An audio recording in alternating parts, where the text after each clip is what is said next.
कि सब कुछ ठीक नहीं है?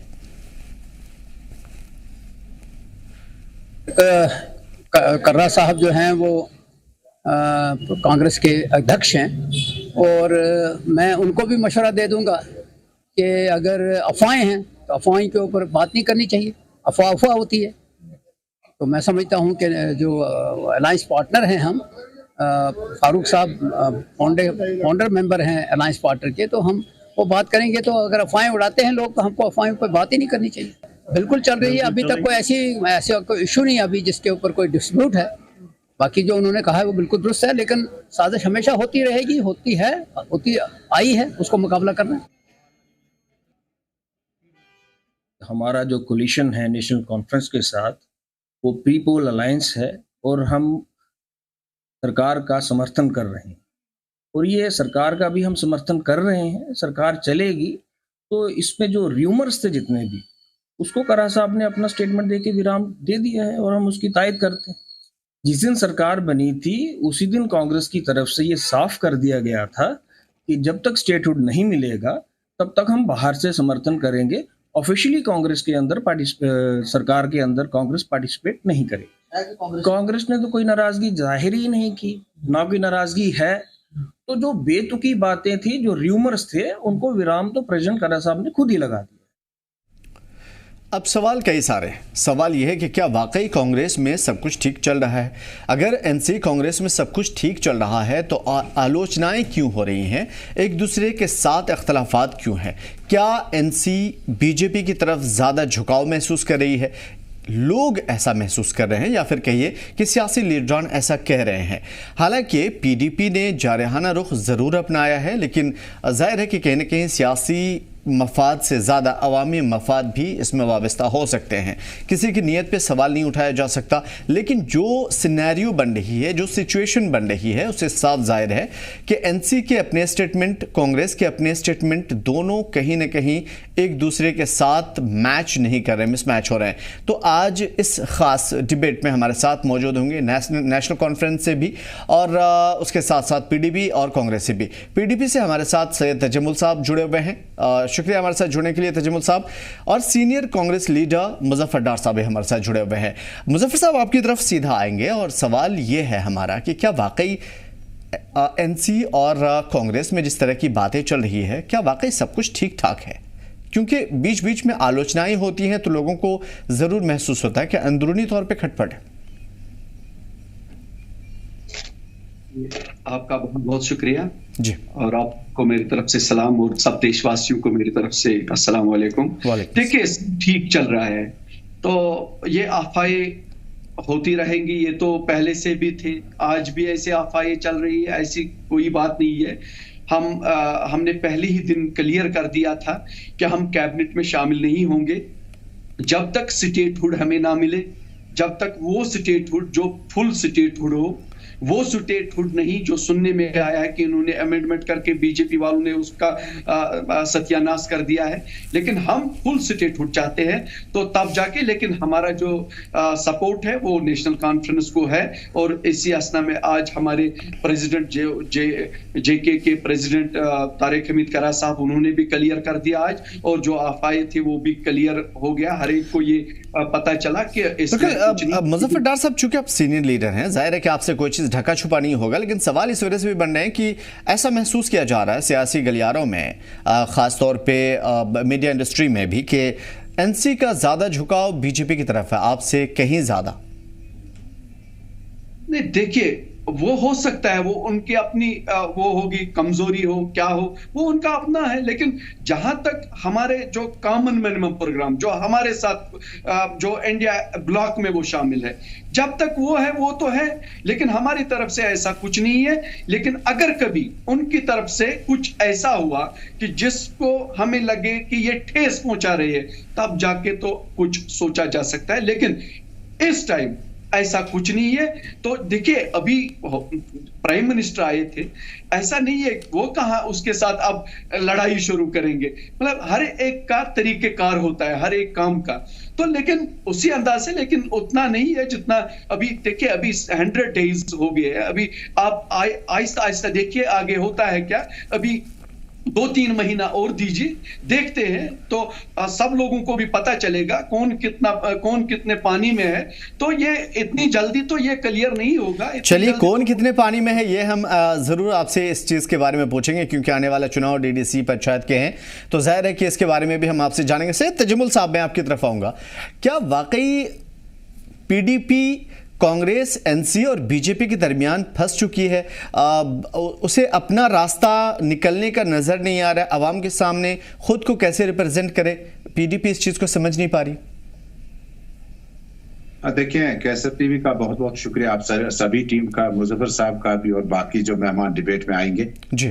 जम्मू कश्मीर में साल 2024 के जब चुनाव हुए तो राहुल गांधी, मल्लिकार्जुन खड़गे जी और बाकी सियासी जो लीडरशिप थी, उन्हें श्रीनगर में नेशनल कॉन्फ्रेंस के साथ आखिरी लम्हात में अलायंस का साथ मिला। हालांकि नेशनल कॉन्फ्रेंस टिकटों को लेकर बहुत बज़िद था और काफी ज्यादा कोशिश की थी नेशनल कॉन्फ्रेंस कांग्रेस ने कि किसी तरह से टिकटें जो है वो यकसा तरीके से बांटी जाए।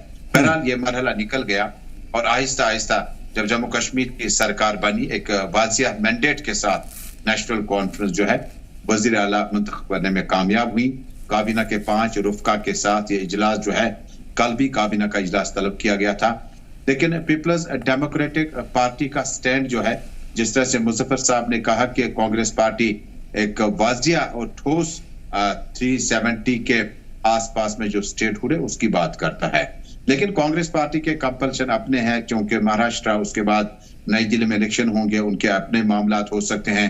वो क्या काबीना में शामिल होना चाहते हैं या उन्हें होने नहीं देता है, ये आपस की बात है और शायद ये मामला हल हो जाएगा कुछ दिनों के अंदर दिल्ली के चुनाव के बाद। लेकिन Jammu Kashmir Peoples Democratic Party दोगली पॉलिसी पे काम नहीं करेगी।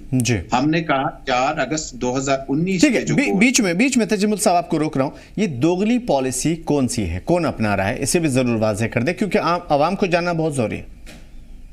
देखिए, दोगली पॉलिसी होता है कि आपके ऑल ऑफ एल में तजाद हो। नेशनल कॉन्फ्रेंस से कांग्रेस की हम बात नहीं करेंगे, कौमी पार्टी है, उनके अपने कंपल्शंस हैं, लेकिन नेशनल कॉन्फ्रेंस रीजनल पार्टी, मुझे एक तकरीर दिखाएं उमर अब्दुल्ला साहब, सागर साहब, राथर साहब, कोई भी साहब, जहां उन्होंने कहा होगा कि स्टेटहुड हम आपके लिए लाएंगे।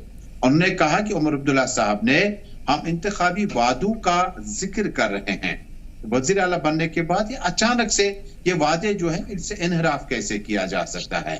जब नेशनल कॉन्फ्रेंस ने इलेक्शन लड़ा वो तो कहते थे स्टेटहुड तो बीजेपी मांगती है, स्टेटहुड तो अपनी पार्टी मांगती है, स्टेटहुड तो मुल्क के वजीर दाखिला, विफाकी वजीर दाखिला अमित शाह खुद वादा कर चुके हैं, वजीर आजम जम्मू कश्मीर की सरजमीन से ऐलान कर चुके हैं कि स्टेटहुड जो है माकूल, मुनासिब और वक्त पर आपको दिया जाएगा। नेशनल कॉन्फ्रेंस का समय से बाहर है कि नेशनल कॉन्फ्रेंस चुनाव लड़ती है आटे पे और बांटने लगी है तेल। यह तो आसमान जमीन का फर्क है। अगर आप उमर अब्दुल्ला साहब के वीडियोस देखेंगे, तकरीरें देखेंगे, वहां पे किसी भी जगह उमर साहब जो है चुनावी जनसभाओं में किसी भी जगह स्टेटहुड की वापसी का मुतालबा नहीं करते हैं। अब हुकूमत बनने के बाद जिस तरह से हमारे मुअज़्ज़ज़ मेहमान मुजफ्फर साहब इंजीनियर ने कहा कि हमें वक्त देना चाहिए, बिल्कुल ये बहुत अहम बात है कि हुकूमत रातों रात जो है मसाइल हल नहीं कर सकते, कुछ वक्त चाहे 6 साल के तवील इंतजार के बाद जमहूरियत तर्ज अमल में लोगों को अपनी किस्मत आजमाई का मौका मिला और उन्होंने अपने पॉलिटिकल प्लेयर्स को चुना। लेकिन नेशनल कॉन्फ्रेंस कैसे 3 महीनों में अपने वादों से इनहराफ कर सकती है? और जहां कहा जाता है कि जो शख्स वादे को बुला देगा या उससे खत्म कर देगा वो शायद सही सियासत नहीं कर सकता आगे।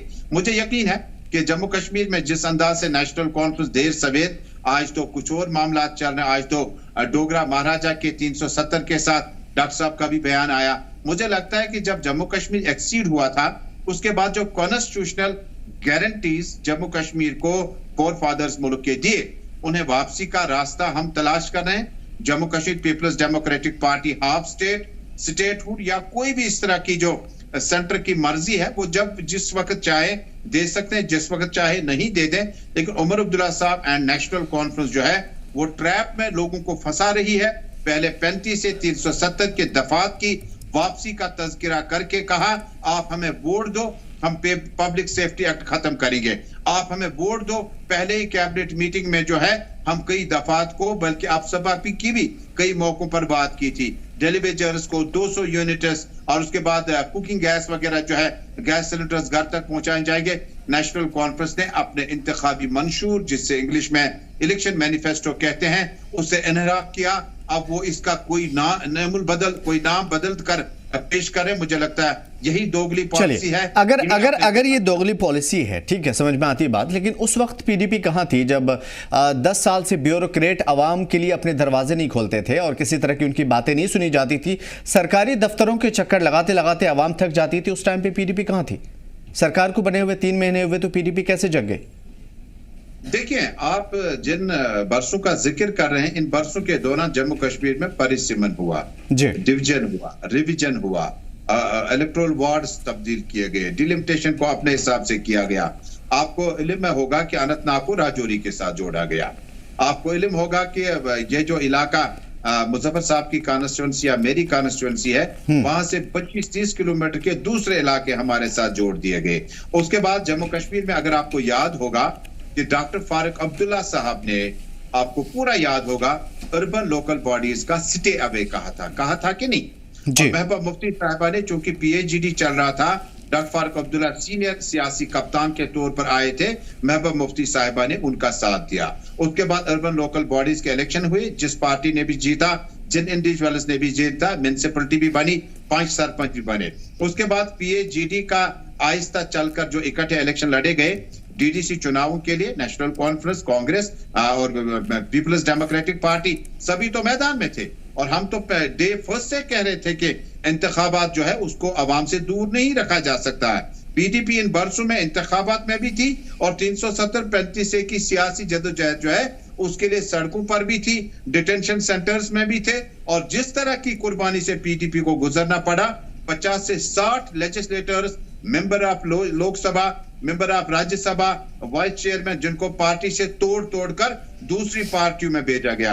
पीडीपी तो इसी कश्मकश में थी। अगर 6 साल आप मुझसे पूछ रहे हैं कि पीडीपी कहां थी, पीडीपी को डिटेंशन सेंटर के अंदर और डिटेंशन सेंटर के बाहर बहुत ज्यादा तोड़ा गया। और पार्टियों को, जिनकर पार्टी का बड़ा इन्वेस्टमेंट था 10 साल का, 15 साल का, उन्हें पार्टी से अलग करके दूसरी पार्टियों में उनकी पोस्टिंग कर दी गई। कितनी पार्टियां रिलॉन्च हुई जम्मू कश्मीर में, जो पीडीपी से लीडर निकाल कर वहां पर भेज दिए गए।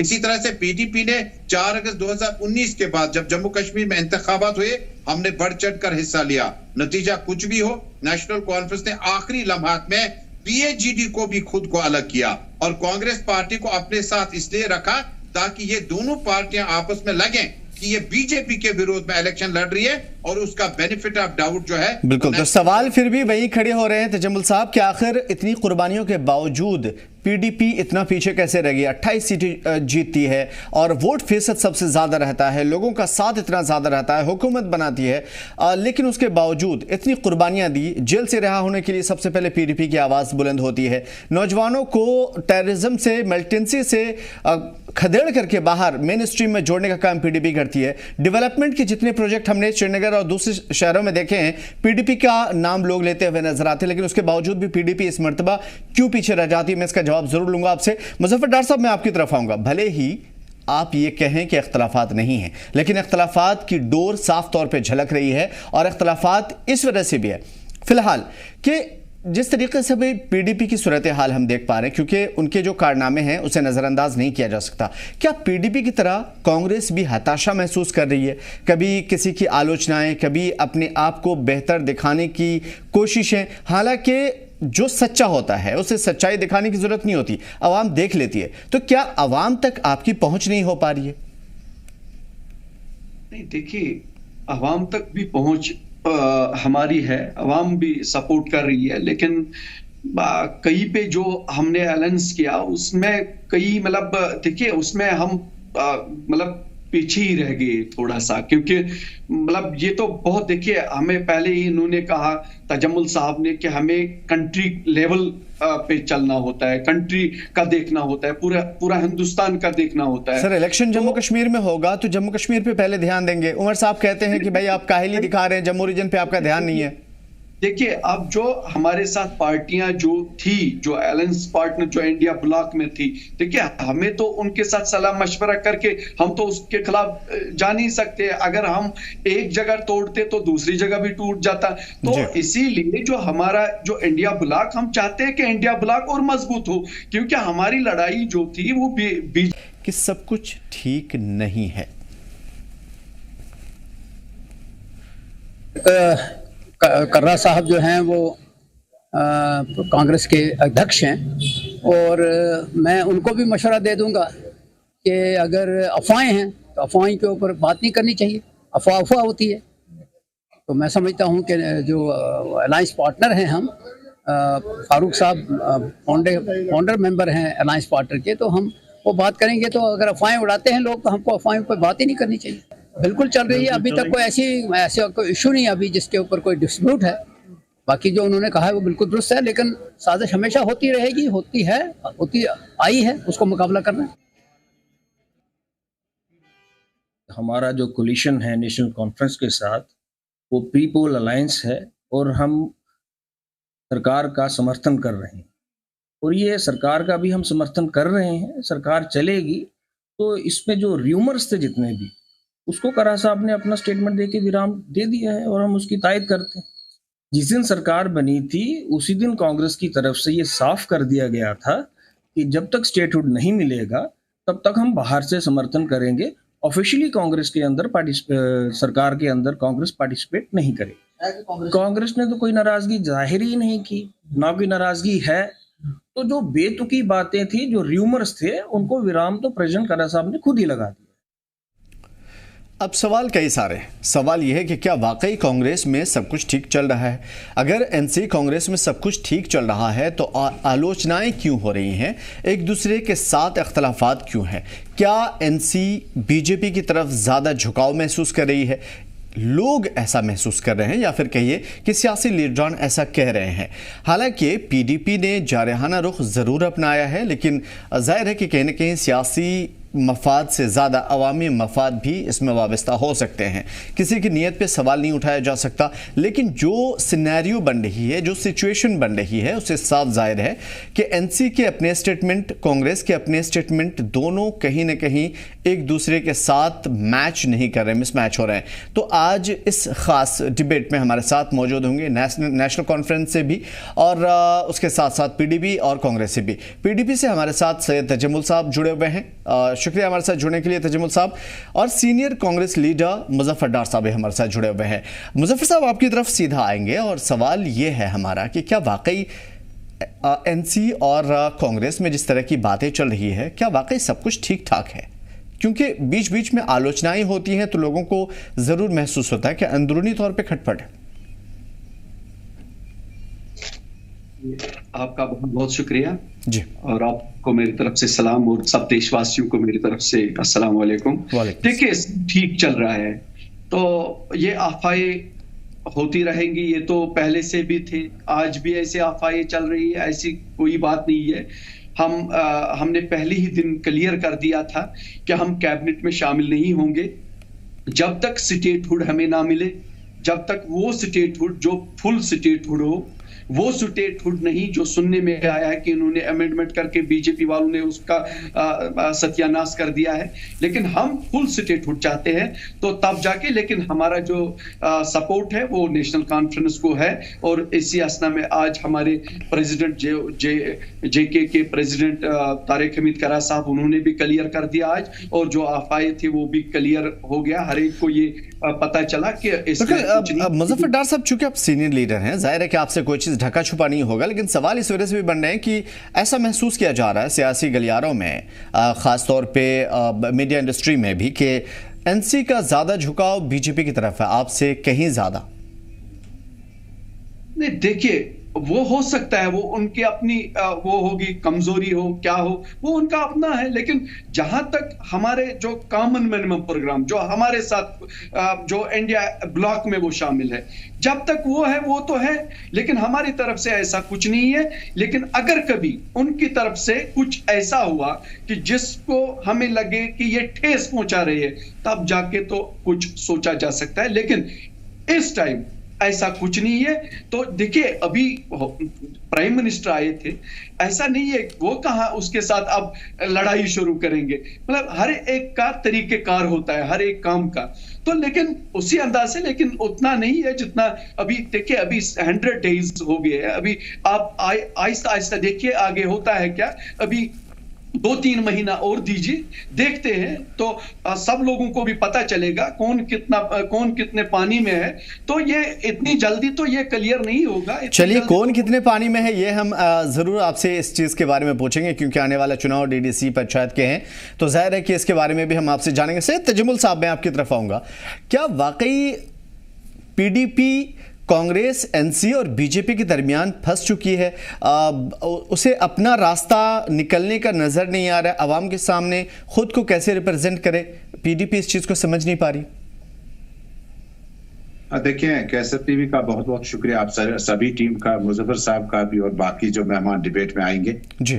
जम्मू कश्मीर में साल 2024 के जब चुनाव हुए तो राहुल गांधी, मल्लिकार्जुन खड़गे जी और बाकी सियासी जो लीडरशिप थी, उन्हें श्रीनगर में नेशनल कॉन्फ्रेंस के साथ आखिरी लम्हात में अलायंस का साथ मिला। हालांकि नेशनल कॉन्फ्रेंस टिकटों को लेकर बहुत बज़िद था और काफी ज्यादा कोशिश की थी नेशनल कॉन्फ्रेंस कांग्रेस ने कि किसी तरह से टिकटें जो है वो यकसा तरीके से बांटी जाए।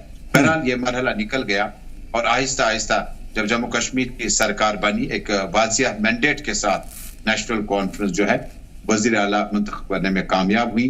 काबीना के 5 रुफ़का के साथ ये इजलास जो है, कल भी काबीना का इजलास तलब किया गया था।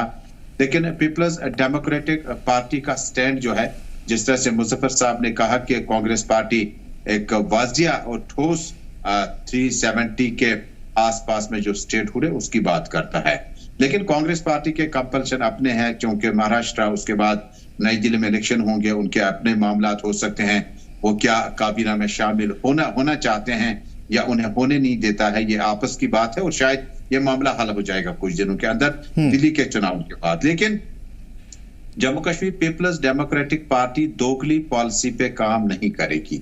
हमने कहा 4 अगस्त 2019 के जो बीच में तजम्मुल साहब आपको रोक रहा हूं, ये दोगली पॉलिसी कौन सी है, कौन अपना रहा है, इसे भी जरूर वाज़ेह कर दे, क्योंकि आवाम को जानना बहुत जरूरी है। देखिए दोगली पॉलिसी होता है कि आपके ऑल ऑफ एल में तजाद हो। नेशनल कॉन्फ्रेंस से कांग्रेस की हम बात नहीं करेंगे, कौमी पार्टी है, उनके अपने कंपल्शंस हैं, लेकिन नेशनल कॉन्फ्रेंस रीजनल पार्टी, मुझे एक तकरीर दिखाएं उमर अब्दुल्ला साहब, सागर साहब, राथर साहब, कोई भी साहब, जहां उन्होंने कहा होगा कि स्टेटहुड हम आपके लिए लाएंगे। उन्होंने कहा कि उमर अब्दुल्ला साहब ने, हम इंतखाबी वादों का जिक्र कर रहे हैं, वजीर आला बनने के बाद ये अचानक से ये वादे जो है इनसे इनहराफ कैसे किया जा सकता है? जब नेशनल कॉन्फ्रेंस ने इलेक्शन लड़ा वो तो कहते थे स्टेटहुड तो बीजेपी मांगती है, स्टेटहुड तो अपनी पार्टी मांगती है, स्टेटहुड तो मुल्क के वजीर दाखिला, विफाकी वजीर दाखिला अमित शाह खुद वादा कर चुके हैं, वजीर आजम जम्मू कश्मीर की सरजमीन से ऐलान कर चुके हैं कि स्टेटहुड जो है माकूल, मुनासिब और वक्त पर आपको दिया जाएगा। नेशनल कॉन्फ्रेंस का समय से बाहर है कि नेशनल कॉन्फ्रेंस चुनाव लड़ती है आटे पे और बांटने लगी है तेल। यह तो आसमान जमीन का फर्क है। अगर आप उमर अब्दुल्ला साहब के वीडियोस देखेंगे, तकरीरें देखेंगे, वहां पे किसी भी जगह उमर साहब जो है चुनावी जनसभाओं में किसी भी जगह स्टेटहुड की वापसी का मुतालबा नहीं करते हैं। अब हुकूमत बनने के बाद जिस तरह से हमारे मुअज़्ज़ज़ मेहमान मुजफ्फर साहब इंजीनियर ने कहा कि हमें वक्त देना चाहिए, बिल्कुल ये बहुत अहम बात है कि हुकूमत रातों रात जो है मसाइल हल नहीं कर सकते, कुछ वक्त चाहे 6 साल के तवील इंतजार के बाद जमहूरियत तर्ज अमल में लोगों को अपनी किस्मत आजमाई का मौका मिला और उन्होंने अपने पॉलिटिकल प्लेयर्स को चुना। लेकिन नेशनल कॉन्फ्रेंस कैसे 3 महीनों में अपने वादों से इनहराफ कर सकती है? और जहां कहा जाता है कि जो शख्स वादे को बुला देगा या उससे खत्म कर देगा वो शायद सही सियासत नहीं कर सकता आगे। मुझे यकीन है कि जम्मू कश्मीर में जिस अंदाज से नेशनल कॉन्फ्रेंस देर सवेर, आज तो कुछ और मामला चल रहे हैं, आज तो डोगरा महाराजा के 370 के साथ डॉक्टर साहब का भी बयान आया। मुझे लगता है कि जब जम्मू कश्मीर एक्सीड हुआ था उसके बाद जो कॉन्स्टिट्यूशनल गारंटीज जम्मू कश्मीर को फोर फादर्स मुल्क के दिए, उन्हें वापसी का रास्ता हम तलाश कर रहे हैं। Jammu Kashmir Peoples Democratic Party half state, statehood या कोई भी इस तरह की जो सेंटर की मर्जी है वो जब जिस वक्त चाहे दे सकते हैं, जिस वक्त चाहे नहीं दे दें। लेकिन उमर अब्दुल्ला साहब एंड नेशनल कॉन्फ्रेंस जो है वो ट्रैप में लोगों को फंसा रही है पहले 35 से 370 के दफात की वापसी का तज़किरा करके कहा आप हमें वोट दो, हम पब्लिक सेफ्टी एक्ट खत्म करेंगे, आप हमें वोट दो। पहले ही कैबिनेट मीटिंग में जो है हम कई दफात को, बल्कि आप सभा की भी कई मौकों पर बात की थी, डेलीवेजर्स को 200 यूनिट्स और उसके बाद कुकिंग गैस वगैरह जो है गैस सिलेंडर्स घर तक पहुंचाए जाएंगे। नेशनल कॉन्फ्रेंस ने अपने इंतखाबी मंशूर, जिससे इंग्लिश में इलेक्शन मैनिफेस्टो कहते हैं, उसे इनहराफ किया। अब वो इसका कोई नाम बदल कर पेश करें, मुझे लगता है यही दोगली पॉलिसी है। अगर ये दोगली पॉलिसी है, ठीक है, समझ में आती है बात, लेकिन उस वक्त पीडीपी कहां थी जब 10 साल से ब्यूरोक्रेट आवाम के लिए अपने दरवाजे नहीं खोलते थे और किसी तरह की उनकी बातें नहीं सुनी जाती थी, सरकारी दफ्तरों के चक्कर लगाते लगाते आवाम थक जाती थी। उस टाइम पे पीडीपी कहां थी? सरकार को बने हुए 3 महीने हुए तो पीडीपी कैसे जग गई? देखिए, आप जिन बरसों का जिक्र कर रहे हैं, इन बरसों के दौरान जम्मू कश्मीर में परिसीमन हुआ, डिवीजन हुआ, रिवीजन हुआ, इलेक्टोरल वार्ड्स तब्दील किए गए, डिलिमिटेशन को अपने हिसाब से किया गया। आपको इल्म होगा कि अनंतनाग को राजौरी के साथ जोड़ा गया। आपको इल्म होगा कि ये जो इलाका मुजफ्फर साहब की कॉन्स्टिट्यूंसी या मेरी कॉन्स्टिट्यूंसी है, वहां से 25-30 किलोमीटर के दूसरे इलाके हमारे साथ जोड़ दिए गए। उसके बाद जम्मू कश्मीर में अगर आपको याद होगा कि डॉक्टर फारूक अब्दुल्ला साहब ने, आपको पूरा याद होगा, अर्बन लोकल बॉडीज का सिटे अवे कहा था कि नहीं? महबूबा मुफ्ती साहिबा ने, चूंकि पीएचडी चल रहा था, डॉक्टर फारूक अब्दुल्ला सीनियर सियासी कप्तान के तौर पर आए थे, महबूबा मुफ्ती साहिबा ने उनका साथ दिया। उसके बाद अर्बन लोकल बॉडीज के इलेक्शन हुए, जिस पार्टी ने भी जीता, जिन इंडिविजुअल्स ने भी जीता, म्युनिसिपैलिटी भी बनी, 5 सरपंच भी बने। उसके बाद पीएचडी का आहिस्ता चलकर जो इकट्ठे इलेक्शन लड़े गए डीडीसी चुनावों के लिए, नेशनल कॉन्फ्रेंस, कांग्रेस और पीपल्स डेमोक्रेटिक पार्टी सभी तो मैदान में थे। और हम तो डे फर्स्ट से कह रहे थे कि इंतखाबात जो है उसको अवाम से दूर नहीं रखा जा सकता है। पीडीपी इन बरसों में इंतखाबात में भी थी और 370-35 की सियासी जदोजहद जो है उसके लिए सड़कों पर भी थी, डिटेंशन सेंटर्स में भी थे। और जिस तरह की कुर्बानी से पीडीपी को गुजरना पड़ा, 50 से 60 legislators, member of Lok Sabha, member of Rajya Sabha, vice chairman, जिनको पार्टी से तोड़ कर दूसरी पार्टियों में भेजा गया। पीडीपी तो इसी कश्मकश में थी। अगर 6 साल आप मुझसे पूछ रहे हैं कि पीडीपी कहां थी, पीडीपी को डिटेंशन सेंटर के अंदर और डिटेंशन सेंटर के बाहर बहुत ज्यादा तोड़ा गया। और पार्टियों को, जिनकर पार्टी का बड़ा इन्वेस्टमेंट था 10 साल का, 15 साल का, उन्हें पार्टी से अलग करके दूसरी पार्टियों में उनकी पोस्टिंग करती गई। कितनी पार्टियां रिलॉन्च हुई जम्मू कश्मीर में, जो पीडीपी से लीडर निकाल कर वहां पर भेज दिए गए। इसी तरह से पीडीपी ने 4 अगस्त 2019 के बाद जब जम्मू कश्मीर में इंतखाबात हुए, हमने बढ़ चढ़ कर हिस्सा लिया। नतीजा कुछ भी हो, नेशनल कॉन्फ्रेंस ने आखिरी लम्हात में पीएचडी को भी खुद को अलग किया और कांग्रेस पार्टी को अपने साथ इसलिए रखा ताकि ये दोनों पार्टियां आपस में लगें कि ये बीजेपी के विरोध में इलेक्शन लड़ रही है और उसका बेनिफिट ऑफ डाउट जो है। बिल्कुल, तो सवाल फिर भी वही खड़े हो रहे हैं तजम्मुल साहब कि आखिर इतनी कुर्बानियों के बावजूद पीडीपी इतना पीछे कैसे रह गई? 28 सीटें जीतती है और वोट फीसद सबसे ज्यादा रहता है, लोगों का साथ इतना ज्यादा रहता है, हुकूमत बनाती है, लेकिन उसके बावजूद इतनी कुर्बानियां दी। जेल से रिहा होने के लिए सबसे पहले पीडीपी की आवाज बुलंद होती है, नौजवानों को टेररिज्म से, मिलिटेंसी से खदेड़ करके बाहर मेन स्ट्रीम में जोड़ने का काम पीडीपी करती है। डेवलपमेंट के जितने प्रोजेक्ट हमने श्रीनगर और दूसरे शहरों में देखे हैं, पीडीपी का नाम लोग लेते हुए नजर आते हैं, लेकिन उसके बावजूद भी पीडीपी इस मर्तबा क्यों पीछे रह जाती है? मैं इसका जवाब जरूर लूंगा आपसे। मुजफ्फर डॉक्टर साहब, मैं आपकी तरफ आऊंगा। भले ही आप ये कहें कि इख्तलाफात नहीं है, लेकिन इख्तलाफात की डोर साफ तौर पे झलक रही है और इख्तलाफात इस वजह से भी है फिलहाल कि जिस तरीके से भी पीडीपी की सूरत हाल हम देख पा रहे हैं, क्योंकि उनके जो कारनामे हैं उसे नज़रअंदाज नहीं किया जा सकता। क्या पीडीपी की तरह कांग्रेस भी हताशा महसूस कर रही है? कभी किसी की आलोचनाएं, कभी अपने आप को बेहतर दिखाने की कोशिशें, हालांकि जो सच्चा होता है उसे सच्चाई दिखाने की जरूरत नहीं होती, आवाम देख लेती है। तो क्या आवाम तक आपकी पहुंच नहीं हो पा रही है? नहीं, देखिए, आवाम तक भी पहुंच हमारी है, आवाम भी सपोर्ट कर रही है, लेकिन कहीं पे जो हमने अलायंस किया उसमें कई, मतलब देखिए, उसमें हम मतलब पीछे ही रह गए थोड़ा सा, क्योंकि मतलब ये तो बहुत, देखिए, हमें पहले ही इन्होंने कहा, तजम्मुल साहब ने, कि हमें कंट्री लेवल पे चलना होता है, कंट्री का देखना होता है, पूरा हिंदुस्तान का देखना होता है। सर इलेक्शन जम्मू कश्मीर में होगा तो जम्मू कश्मीर पे पहले ध्यान देंगे। उमर साहब कहते हैं कि भाई आप काहिली दिखा रहे हैं, जम्मू रीजन पे आपका ध्यान नहीं है। देखिए, अब जो हमारे साथ पार्टियां जो थी, जो अलायंस पार्टनर जो इंडिया ब्लॉक में थी, देखिए हमें तो उनके साथ सलाह मशवरा करके हम तो उसके खिलाफ जा नहीं सकते। अगर हम एक जगह तोड़ते तो दूसरी जगह भी टूट जाता। तो इसीलिए जो हमारा जो इंडिया ब्लॉक, हम चाहते हैं कि इंडिया ब्लॉक और मजबूत हो, क्योंकि हमारी लड़ाई जो थी वो तो नहीं, स्टेट के लिए तो हमने आवाज उठाई, सबसे पहले तो हम ही ने आवाज उठाई। मैंने खुद बहुत सारे प्रोटेस्टों में हिस्सा लिया, मैंने बहुत सारे प्रोटेस्ट किए। हमारे जो हमारा हेडक्वार्टर है श्रीनगर में, वहां आप देखिए, वहां पुलिस ने हमें रोका, कितनी बार हम गए और हमारा गेट बंद किया गया। हम स्टेटहुड की डिमांड करते थे, लेकिन हम जितना भी सपोर्ट चाहिए नेशनल कॉन्फ्रेंस को हम देने के लिए तैयार हैं। लेकिन काम तो देखिए, अभी चीफ मिनिस्टर उमर अब्दुल्ला साहब है, उनको आना होगा। मुझे लगता है जब तक वो थोड़ा सा ये नहीं दिखाएंगे बोला स्ट्रेंथ अपनी, मुझे लगता है ऐसे, और मेरा ये भी मानना है, जहां तक मेरा ख्याल है, बीजेपी स्टेटहुड बहाल नहीं करेगी, ये मेरा मानना है। लिख के ले लो। आपका मानना है या नाउम्मीद हो चुके हैं आप?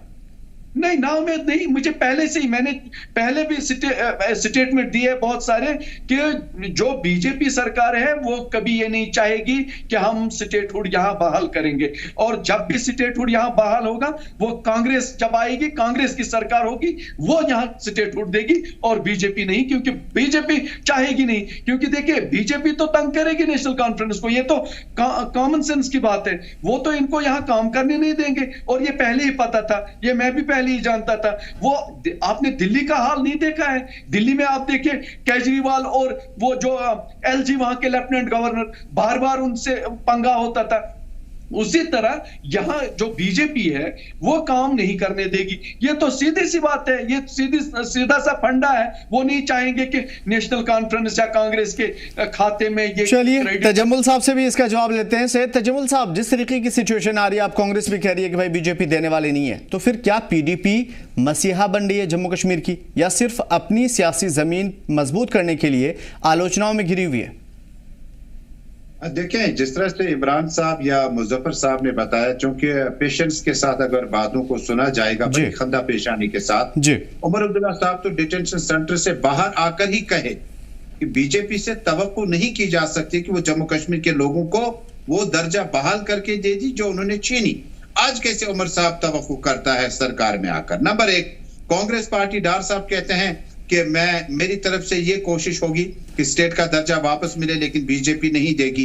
लेकिन पीपल्स डेमोक्रेटिक पार्टी का क्लियर और क्रिस्टल स्टैंड है कि 4 अगस्त 2019 की जो पोजीशन है, जिन दफात के साथ जम्मू कश्मीर की कॉन्स्टिट्यूशनल गारंटीज थी, उसका दिफा करते हुए Jammu Kashmir Peoples Democratic Party, जिस अंदाज से इमरान नबी डार साहब लगातार माजी को बिल्कुल सामने लाते कहते हैं कि इनकी वजह से ये हुआ वो हुआ, बहुत सारी बातें हैं। 87 में नेशनल कॉन्फ्रेंस ने रिगिंग नहीं की होती, आज थोड़ी यूसुफ शाह सलाउद्दीन होता, आज कश्मीर में मिलिटेंसी थोड़ी होती, पीडीपी कांग्रेस नेशनल कॉन्फ्रेंस का कार्यकर्ता थोड़ी जख्मी होता, मारा जाता। चलिए पीडीपी ने भी कभी तजम्मुल साहब, पीडीपी ने भी कभी उन तमाम चीज़ों को नहीं छोड़ा है, उन्होंने भी नेशनल कॉन्फ्रेंस को हमेशा कुरेदा ही है।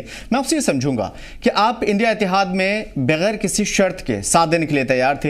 हुकूमत जब बन गई है, अवाम का मफाद वाबस्ता होना चाहिए, अवाम का मफाद हल होना चाहिए, मसाइल हल होनी चाहिए, तो फिर क्यों नहीं पीडीपी हुकूमत के साथ मिल करके आराम से लोगों के मसाइल के लिए काम करती है? क्यों असेंबली सेशन शुरू होता है तो हंगामा आराई होती है? क्यों आलोचनाओं में घिरी रहती है पीडीपी?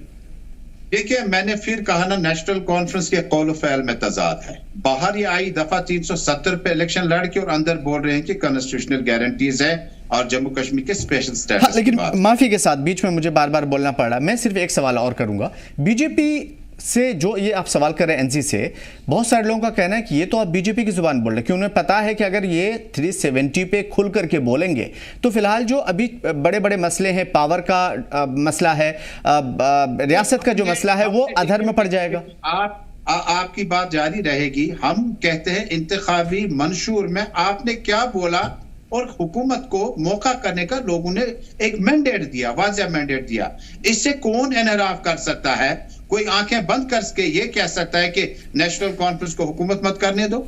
हम तो कहते हैं, जब हम इलेक्शन लड़ के आए हमें पहले दिन पीपल्स डेमोक्रेटिक पार्टी की सदर ने कहा कि हुकूमत करने के लिए नेशनल कॉन्फ्रेंस के पास वाजिब मैंडेट है, इन्हें पब्लिक ने जो रेस्पॉन्सिबिलिटी दी है उसको मौका पूरा करने का दीजिएगा। लेकिन हमारे सवाल दो हैं। एक ये कि जो आपने बाहर इलेक्शन मैनिफेस्टो में इतनी सारी सीटें लेकर आपने जो बाहर बात की थी, आपने 370 और 35 की बात की, असेंबली में पहुंचकर, काबीना में पहुंचकर आपने जो रेजोल्यूशन लाया वो किस चीज का लाया? स्टेटहुड तो उमर अब्दुल्ला साहब ऑन रिकॉर्ड इंतखाबी मंशूर में, वीडियो कॉन्फ्रेंसेस में, जिस जगह पर जनसभाओं में कहते हैं कि जो स्टेटहुड है ये बीजेपी का नारा है, ये बीजेपी के प्राइम मिनिस्टर और बीजेपी के होम मिनिस्टर कह चुके हैं ये वापस देंगे। नेशनल कॉन्फ्रेंस क्यों नहीं कह पाती है 370-35 से वापस दीजिए? इससे नाम बदल बदल कर नेशनल कॉन्फ्रेंस क्या बीजेपी को नाराज नहीं करना चाहती है? क्या बीजेपी के साथ नेशनल कॉन्फ्रेंस बैकफुट पर चली गई है? हम तो साथ है ना नेशनल कॉन्फ्रेंस के, हम गवर्नमेंट के साथ चलेंगे, चाहे असेंबली के अंदर हूं या असेंबली के बाहर। लेकिन वही बातें करें ना जो आपने इंतखाबी मंशूर में कहा, 370-35 से स्पेशल। आज कहां से आप काबीना में रेजोल्यूशन लाते हैं स्पेशल स्टेटस के? मुझे लगता है कि हम हुकूमत से कोई सवाल फिलहाल नहीं पूछते, हुकूमत को वक्त कम हुआ, 200 यूनिट का हम सवाल नहीं करेंगे, हम गैस सिलेंडर का नहीं करेंगे, हम पब्लिक सेफ्टी एक्ट का नहीं करेंगे। गवर्नेंस या होम मिनिस्ट्री के अंडर कुछ डिपार्टमेंट आते हैं, हम उस पर एतराज नहीं करते हैं। लेकिन एक अपोजिशन पार्टी की हैसियत से बाकी अगर आप नंबरात गिनते हैं तो 96 के बाद पीडीपी ने कितनी सीटें हासिल की, 2014 में नेशनल कॉन्फ्रेंस के पास कितनी थी, 96 में बीजेपी की कितनी सीटें जम्मू कश्मीर में थी, आज 29 सीटें हैं। तो ये जो न्यूमेरिकल्स हैं ये बदलते रहेंगे, इसमें कोई उतार चढ़ाव आता रहेगा। लेकिन नेशनल कॉन्फ्रेंस अपने इंतखाबी मंशूर में जो बातें कहते हैं उनमें एक बात दिखाओ जो असेंबली के अंदर, जो कैबिनेट के अंदर बाहर आते हैं। ये ठीक है, एक छोटा सा सवाल, बस एक छोटा सा सवाल, उसके बाद आप जवाब दीजिएगा, उसके बाद मैं इमरान साहब की तरफ आऊंगा। सवाल ये कि जिस तरीके से 2014-15 में बीजेपी के साथ आप गए थे, आप क्या, आपके मैनिफेस्टो में ये था, क्या अवाम चाहती थी? क्या चाहती थी? क्या अवाम चाहती थी कि आप बीजेपी के साथ जाएं? देखिए, बीजेपी के साथ आप 2014 के जाने का जो फैसला था वो जम्मू कश्मीर में 2 तरह के इलाकों में वोट पड़ा। नेशनल कॉन्फ्रेंस के अनजानी दविंदर सिंह राणा कहते हैं, वो स्वर्गवास हो चुके हैं, वो कहते हैं कि नेशनल कॉन्फ्रेंस ने बड़ी पहल की थी दिल्ली जाकर। रिकॉर्ड निकालिए, इंडियन एक्सप्रेस देख लीजिए, द हिंदू देख लीजिए, कोई भी अखबार देख लीजिएगा, नेशनल कॉन्फ्रेंस पहल कर रही थी। लेकिन मुफ्ती मोहम्मद सईद साहब ने दोनों तरफ, जब जम्मू कश्मीर में आपको कश्मीर में पीडीपी को मैंडेट मिला, जम्मू में बीजेपी को मैंडेट मिला, उसके बाद एजेंडा ऑफ अलायंस बना। एजेंडा ऑफ अलायंस जब तक पीडीपी सदर महबूब मुफ्ती, पीडीपी पैटर्न मुफ्ती मोहम्मद सईद वजीर आला के कुर्सी पर विराजमान थे, बीजेपी कोई भी जम्मू कश्मीर में 370 आर्टिकल 370-35 को खत्म नहीं कर पाया। हुकूमत गिराने के बाद उन्होंने ये इकदाम उठाए और बीजेपी के साथ जाने का जो मंशा था वो बिल्कुल हंग असेंबली हुई। नेशनल कॉन्फ्रेंस और कांग्रेस पार्टी करप्शन के दायरे में फंस चुकी थी, उन्हें सीटें बिल्कुल नहीं आई, जिसके बाद हंग असेंबली हुई और 2 तरह के 2 प्रोविंस में अलग अलग मैंडेट आया, जिसके बाद पीडीपी ने मुफ्ती साहब, इमरान साहब, इल्जामात का सिलसिला काफी लंबा है लिया था जी। देखिए, अगर आप मुझे मौका देंगे मैं प्लीज बोलिए। तब से आप यही बोले जा रहे हैं, चलिए, और हम सुन रहे हैं यहाँ पर। बोलिए। ये अपनी इनको तो शायद अभी ज्वाइन किया है इन्होंने पीडीपी, कल तक तो जर्नलिज्म में ही थे। ये शायद इनको ये भी मालूम नहीं है, ये एजेंडा ऑफ अलायंस की बात कर रहे हैं जो द्राबू साहब ने बीजेपी के साथ बनाया था, जिसकी ये बात कर रहे हैं कि नेशनल कॉन्फ्रेंस ने स्पेशल स्टेटस की बात क्यों नहीं की। आपने तो खुद एजेंडा ऑफ अलायंस में आर्टिकल 370 का जिक्र नहीं किया है। आप ज़रा खोल के देखिए अपना जो आपने एजेंडा ऑफ अलायंस बनाया था बीजेपी के साथ।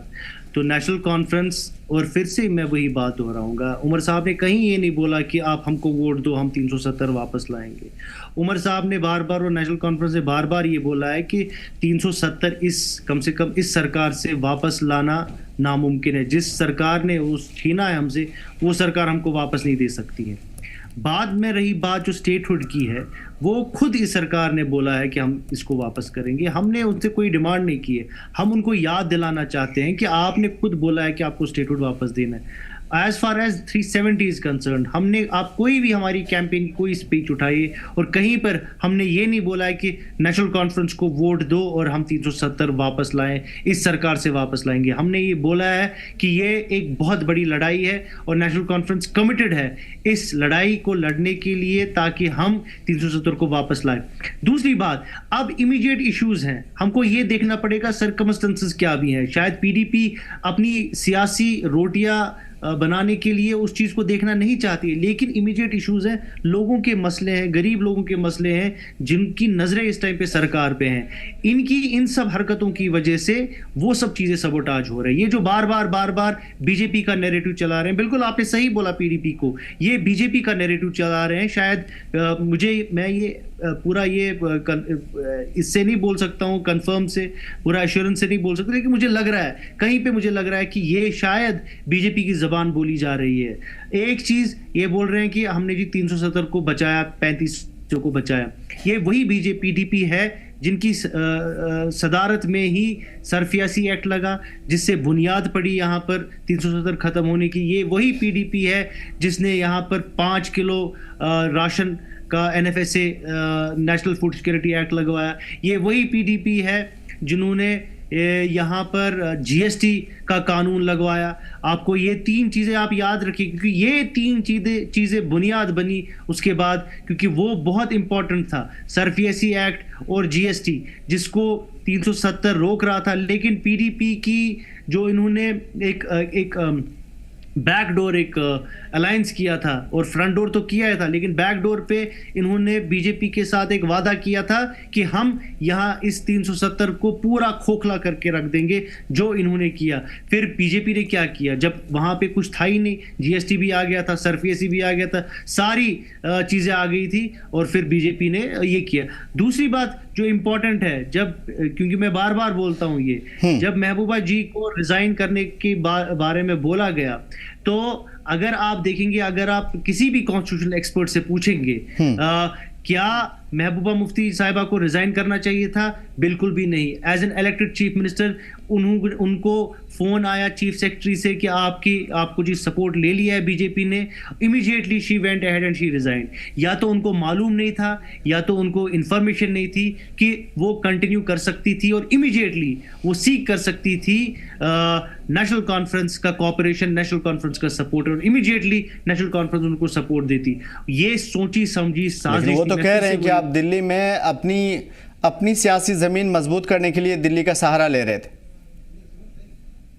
नहीं, हम कौन सी मजबूत करें, हम मजबूत करते हैं, हमको लोग मजबूत करते हैं। देखिए, हम बिलीव नहीं, हम बाकी पार्टियों की तरह तंजीमें किसी कमरे में नहीं बनी है, पैसे देके ये तंजीम नहीं बनी है, इस तंजीम को लोगों ने बनाया है। अगर परसों ये सीटें आई, 42 सीट्स आई, वो लोगों ने दी, ये दिल्ली ने हमको ये सीटें नहीं दी। So we derive our power from the people of Jammu and Kashmir, not from Delhi.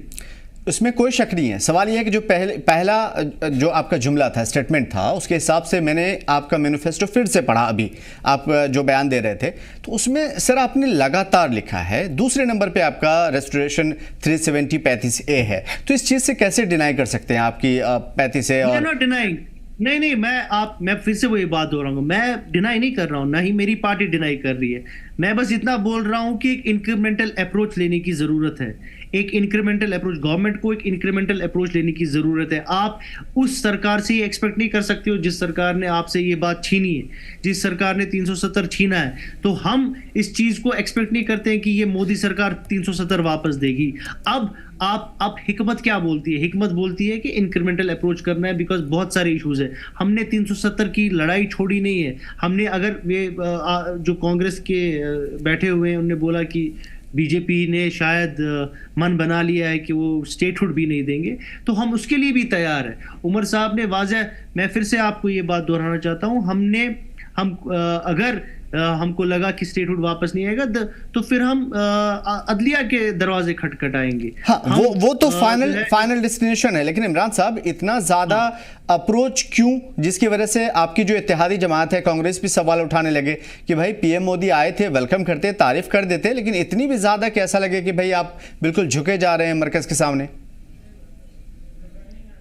नहीं, झुकने की बात नहीं होती है। ये मुझे लगता है कि एक जो फेडरल स्ट्रक्चर में एक सिस्टम होता है, एक चेयर को जो रेस्पेक्ट होता है, वो रेस्पेक्ट हर किसी को देना होता है। एज पीएम अगर पीएम मोदी साहब यहाँ आए, ही डिजर्व दैट रेस्पेक्ट, और उमर साहब ने उनको वो रेस्पेक्ट दिया। और उमर, अगर आपको याद होगा, जब यूपीए के टाइम पे इसकी फाउंडेशन के टाइम पे उमर साहब तब वहाँ गए, और तब यूपीए के चेयरपर्सन वहाँ थे, राहुल गांधी साहब वहाँ पे थे, और उमर साहब accorded them the same kind of respect. So इसमें मुझे नहीं लगता है कि इस पे सियासत करने की ज़रूरत है। उमर साहब ने कोई बात कही as respecting the chair, that doesn't mean कि we are part of NDA. हम very much part of the India alliance थे, और हम चाहते हैं इंडिया अलायंस मजबूत हो, और हम बार बार बोल रहे हैं कि ये रिस्पॉन्सिबिलिटी कांग्रेस पे बनती है कि वो इंडिया अलायंस को और मजबूत करे और मीटिंग्स करे। अभी तक कोई बिल्कुल मीटिंग हुई नहीं है। इंडिया इत्तेहाद को बिल्कुल मजबूत करिए। मैं मुजफ्फर डॉक्टर साहब आपकी तरफ आऊंगा, सिर्फ एक सवाल और कर लेना चाहता हूं, क्योंकि इमरान साहब देखिए, जो चीज़ें पीडीपी के आप पर इल्ज़ाम लगाते हैं कि पीडीपी ने ऐसा किया वैसा किया, बीजेपी के साथ हाथ मिलाया, एंट्री दी, और उसके बाद अब बीजेपी की यहाँ तक नौबत आ गई कि जम्मू के बाद अब इलेक्शंस में बहुत ज़्यादा जो है वोट भी हासिल कर चुके हैं, इसमें कश्मीर में बहुत सारी ऐसी चीज़ें आप इल्ज़ाम लगाते हैं। लेकिन पीडीपी भी पलट करके आपसे पूछती है कि आप क्या कर रहे हैं फिर? जब भी आपको मौका मिला तो आप उनकी झोली में जाकर के बैठ गए। कहीं ना कहीं आप भी तो सेम जिम्मेदार हैं आवाम के लिए। इमरान साहब नहीं, हम कैसे, हमने कोई, वी आर नॉट, पहले मतलब let me make one thing clear, alliance national conference ने बीजेपी के साथ नहीं किया, अलायंस पीडीपी ने बीजेपी के साथ किया। हमने कहीं किसी के साथ अलायंस नहीं किया है। हम अलायंस में पीडीपी, सॉरी, कांग्रेस के साथ है, और बाकी तंजीमें जो इंडिया अलायंस के हिस्सा हैं, हम उनके साथ अलायंस में। हमारा कोई अलायंस बीजेपी के साथ नहीं है। तो कैसे आप ये बोल सकते हैं हम उनकी जोली में बैठ के? जब भी आपको मौका मिला, मर्तबे मिले, तो जाहिर है कि आपके लीडरान वहाँ पे कहीं ना कहीं नज़र आए और उनके पोस्ट पे जाकर के आवाम को पसे पोस्ट डाल करके उनके साथ रहे। अभी जो टनल वाला वाक़या था उसका भी हवाला देती है पीडीपी, और कहती है कि आप भी तो सेम चीज़ें कर रहे हैं जो आप पीडीपी के ऊपर इल्ज़ाम लगाते हैं। देखिए, मैं फिर से वही बात दोहराऊंगा, हमने पीडीपी की तरह बीजेपी के साथ अलायंस नहीं किया, ठीक है। हमारा अलायंस कांग्रेस के साथ है, हमारा अलायंस इंडिया अलायंस में है। तो बाकी उमर साहब अगर वहाँ जड़मोड़ की टनल में दो अल्फाज पीएम साहब की जो है स्टेचर को देखकर बात कही, दैट डजंट मीन कि नेशनल कॉन्फ्रेंस अलायंस में है बीजेपी के साथ। चलिए, हो सकता है रियासत का मुद्दा ज़्यादा अहम हो, इस वजह से रियासत की बात आपने ज़रूर वहाँ पे दोहराई थी। लेकिन 370 और 35A पीडीपी का कहना है कि जिस पे आपने वोट लिया उसके बारे में आपने कुछ नहीं बोला। खैर, उस चीज़ को पसे पुश डालते हैं। मैं सीधा आपकी तरफ आऊँगा, चूँकि कांग्रेस काफ़ी ज़्यादा खामोश नज़र आ रही है। आपके माध्यम से मैं समझने की कोशिश करूँगा, क्या वाकई कांग्रेस जम्मू रीजन में भी अब हताशा महसूस कर रही है कि अब पीडीपी की सियासी ज़मीन इतनी मजबूत हो गई है कि वो बस हुकूमत में साथ मिले ना मिले, बस किसी भी जगह से वो खड़े हो जाएं, हारें जीते उससे कोई फर्क नहीं पड़ता, क्योंकि पार्टिसिपेशन ना तो आपका सियासी तौर पे दिखाई दे रहा है, ना चुनावी तौर पे आपका पार्टिसिपेशन दिख रहा है। हुकूमत तो आप वैसे भी नहीं है हुकूमत में। देखिए, आपको कैसे लगता है, हम तो मजबूत थे, मजबूत है। आप अभी वेट कीजिए थोड़ा, आप देखिए अभी जो इलेक्शंस होने वाले हैं उसमें भी आपको सही तरीके से पता चलेगा। इंशाल्लाह जम्मू में थोड़ी सी खामियां रही है, वो भी दूर हम कर रहे हैं, क्योंकि वहां भी कुछ ऐसी मतलब खामियां रही, क्योंकि वो भी मतलब मैं मानूं उसको टेक्निकल कुछ फॉल्ट था, लेकिन इतना है कि मतलब वो भी अब दूर होने वाला है। ऐसी बात नहीं है, कांग्रेस मजबूत थी और मजबूत है, और कांग्रेस हर जगह है, हर गली में है हिंदुस्तान की। ऐसा नहीं है। आप वोट शेयरिंग देखिए, हमारा वोट शेयर क्या है, बहुत ज्यादा है। ऐसी बात नहीं है, लोग हमसे जुड़े हुए हैं और लोग हमें चाहते हैं, यकीन कीजिए, लोग चाहते हैं, यहाँ के लोग भी चाहते हैं हमें, जेएंड के लोग भी और जम्मू के लोग। ठीक है, मैं इसके बाद तजम्मुल साहब आपकी तरफ आऊंगा, लेकिन उससे पहले मैं आपसे समझने की कोशिश करूंगा। मुजफ्फर साहब, क्या इस मर्तबा जो डीडीसी या फिर पंचायत के चुनाव होने वाले हैं, या जब भी होंगे, पता नहीं हुकूमत कब इस चीज़ का फैसला ले, लेकिन फिर भी जब भी होंगे, क्या इसमें कांग्रेस का हम वो रुख देख पाएंगे जो शायद पहले बीजेपी के आने से पहले देखा करते थे? मतलब मैं समझा नहीं, कौन सा रुख? मतलब जिस तरीके से आपका असर और रसूख, आपकी पावर, आपकी चाहत, आपकी आवाम की मोहब्बत आपके लिए, पार्टी के लिए, क्या वो चीज़ नज़र आएगा? क्योंकि देखिए हर मुहाज पे भले ही आप कहें कि आप मजबूत हैं लेकिन नहीं है। मैंने पहले ही कहा कि हम इंडिया ब्लॉक के साथ हैं। अब यहाँ भी ऐसा पता चलेगा जो आने वाले इलेक्शंस हैं वो हमें कैसे लड़ना है, वो भी जो हमारे हाई कमांड है वो फैसला लेंगे। उसका जो हतमी फैसला होगा वो उसका हम पालन करेंगे, उसका फैसला करेंगे। ठीक है, यानी कि अभी दरार की जो खबरें आ रही है, और ये बहुत इंटरनली सोर्सेज से खबर आ रही है कि कांग्रेस के अंदर दो फाट है। इवन श्रीनगर की अगर मैं बात करूं, श्रीनगर में जो आपकी पार्टी के लीडरान है, बाकी अजला में जो पार्टी के लीडरान है, वादी में बात नहीं है। देखिए बात यह है कि हमारे अभी के जो रेस्पेक्टेड प्रेसिडेंट हमारे हैं तारिक हमीद कारा साहब, वो प्रेसिडेंट है। बाकी ऐसा कुछ नहीं है, बाकी सब जुड़े हैं। आप नहीं देख रहे हैं जब भी कोई मीटिंग होती है उसमें सारे लोग डिस्ट्रिक्ट प्रेसिडेंट बाकी सारे लोग होते हैं। ऐसा कुछ नहीं है कोई किसी का अपना जाती मफाद होगा वो कह रहा होगा कि मैं अलग हूं। जो प्रेसिडेंट को ना माने, मैं मान लीजिए अभी कोई हमारा डिस्ट्रिक्ट में प्रेसिडेंट होता है, कोई उसको ना माने, वो तो फिर कांग्रेसी है नहीं, क्योंकि जो प्रेसिडेंट हमारा है उसको तो राहुल जी ने बनाया, उसको तो कांग्रेस ने बनाया, हाई कमांड ने बनाया। जब आप स्वीकार नहीं करते हो तो वो तो कांग्रेसी फिर है ही नहीं। अभी तो हमारे प्रेसिडेंट है, वो जो ऑर्डर निकालेंगे उसका हमें पालन करना है। ठीक है सैयद तजमुल साहब, क्या आपको वैसे ही लगता है जिस तरीके से सियासी पंडित बयानबाजी कर रहे हैं कि पावर की चाह ने सरकार को, यानी कि उमर सरकार को इतना ज्यादा झुका दिया है कि वो अवाम से किए गए सारे वादे भूल चुकी है? देखिए, हम इंशाल्लाह वो नौबत नहीं आने देंगे, हुकूमत चले। और मैंने पहले भी अपने कई एक प्रोग्राम में कहा कि हुकूमत को मौका मिलना चाहिए, लेकिन इमरान साहब ने कुछ बातें की जिसका जिक्र करना बड़ा जरूरी है। पीडीपी और भारतीय जनता पार्टी जो थे वो सीटों के हिसाब से जो इलेक्टोरल वार्ड जीत के आए थे उस हिसाब से अलायंस बना था। नेशनल कॉन्फ्रेंस को कोई मजबूरी नहीं है, उनके पास थम्बिंग मेजॉरिटी है। और ये जो मेजॉरिटी है इसका जो व्हिप है वो उमर साहब के पास है। जहां कुछ विधायक इंडिपेंडेंट आए थे वो भी नेशनल कॉन्फ्रेंस में बाद में शामिल हुए, और भी शायद कुछ दिनों के बाद और भी इस तरह की पेशरफ्त हो सकती है।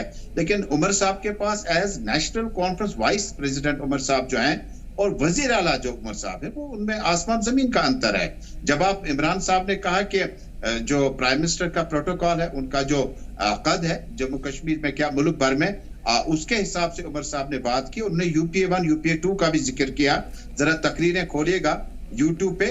उमर साहब कहते हैं डॉक्टर मनमोहन सिंह और सोनिया गांधी जी की मौजूदगी में कि जम्मू कश्मीर का मसला इक्तिसादी नहीं है, यहाँ पर सिर्फ रेल प्रोजेक्ट ही नहीं चाहिए बल्कि इसका सियासी हल हमें दीजिए। ऐसी तकरीर मोदी साहब की मौजूदगी में क्यों नहीं की? और ऐसी तकरीर की, मौसम का हवाला दिया, उस पे तो बहुत सारे लोग नाराज भी चल रहे हैं। काफी सोशल मीडिया पे काफी लिखा जा रहा है। उलमा हजरात भी आजकल कहने लगते हैं कि उमर साहब को पता था कि मैंने इलेक्शन नहीं लड़ना है, लेकिन जब पार्लियामेंट में इलेक्शन जीत नहीं सके तो उन्हें अपना यू टर्न अपने ही वादे से इनराफ किया। उसके बाद असेंबली चुनाव लड़ने आए, फिर एक जगह नहीं लड़ा, फिर 2 जगह लड़े, दोनों जगह कामयाब हुए। उसके बाद उनको पता था कि ये जम्मू कश्मीर के वजीर आला की हैसियत से जेर इंतजाम इलाके का वजीर आला बन रहे हैं। और ये चैलेंजेस तो हैं, जहां आप कहते हैं कि राजभवन के पास पावर्स हैं, होम मिनिस्टर के पास पावर्स हैं, जम्मू कश्मीर के वजीर आला के पास महदूद पावर्स हैं, ये तो पहले ही पता था। उमर साहब ने इलेक्शन में जो बातें कही 35 से लाऊंगा। यही सवाल तो हमारा भी है कि आखिर आपने वादा ही क्यों किया जो आप पूरे नहीं कर सकते। तजमुल साहब, एक सवाल और आपसे करूंगा। ठीक है, हुकूमत के नुमाइंदे से मैंने ये सवाल पूछने की कोशिश की थी, मैं आपसे एक सवाल और करने की कोशिश करूंगा। अभी फिलहाल आने वाले जो चुनाव है छोटे स्तर का ही सही, लेकिन फिर भी पीडीपी माना जाता है कि ग्राउंड स्तर पे काफ़ी ज़्यादा मजबूत है, ग्राउंड लेवल के उसके जो वर्कर है काफ़ी ज़्यादा स्ट्रांग है। आने वाले चुनाव में आप अपने आप को, यानी पीडीपी अपने आप को कहाँ देखती है? देखिए, पीडीपी अवामी जमात है। ये कोई जमात जो है जम्मू कश्मीर में हर जमात कहती है कि हम अवामी जमात है और इसमें कोई नेमुल बदल नहीं हो सकता। पंचों के, सरपंचों के, अर्बन लोकल बॉडीज के, डीडीसीज के, उसके बाद फिर पार्लियामेंट चुनाव, फिर असेंबली चुनाव। इंशाल्लाह आप देखेंगे कि पीडीपी का ग्राफ जो है, पीडीपी सदर मोहतरमा ने जो इंतखाबात के दौरान कहा कि वो इलेक्शन नहीं लड़ेगी, नहीं लड़ा। जमात इलेक्शन लड़ेगी, जमात ने इलेक्शन लड़ा। हम सब एक सिपाही की हैसियत से पीडीपी के काम करते रहेंगे। ठीक है, तो अब सवाल यहाँ पे ये पैदा होता है कि क्या कांग्रेस और एनसी अपनी सियासी जमीन तलाश पाएगी, मजबूत कर पाएगी और आने वाले टाइम पे जो उसका पावर है, जो लोगों का जुड़ाव है पीडीपी या फिर कांग्रेस से, वो उस चीज़ को हम ज़मीनी स्तर पर उसका मुजाहरा देख पाएंगे। और क्या एनसी जिस तरीके से वो शॉर्ट टर्म या कम टाइम या कम मायगी का हवाला देते हुए कि हमारे पास पावर नहीं है, हम कम मायगी के शिकार हैं,